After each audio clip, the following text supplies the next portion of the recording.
എന്നെ വെള്ളത്തിലിറക്കിയിട്ട് ഈ വഞ്ചി തുഴയാമെന്ന് സാറ് വ്യാമോഹിക്കേണ്ട.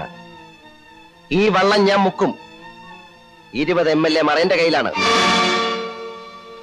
സോറി, 21 ഭരണകക്ഷി MLA മാർ എന്റെ കയ്യിലാണ്.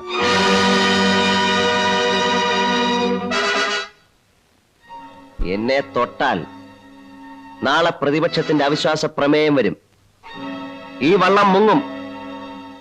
പ്രതിപക്ഷത്തിന്റെ സഹായത്തോടെ ഞാൻ വേറെ വള്ളം ഇറക്കും.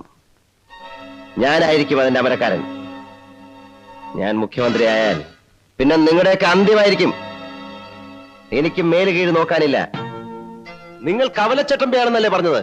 ഞാൻ അതിനേക്കാൾ തല്ലിപ്പൊളിയാണ്. പങ്കായി എന്റെ കയ്യിലൊന്ന് കിട്ടട്ടെ. ഈ നാട് കണ്ടതിൽ വെച്ച് ഏറ്റവും അലവലാതി മുഖ്യമന്ത്രിയായിരിക്കും ഞാൻ. 10 ദിവസമേ ചിലപ്പോ എനിക്ക് ഭരിക്കാൻ കിട്ടൂ. 10 എങ്കിൽ 10.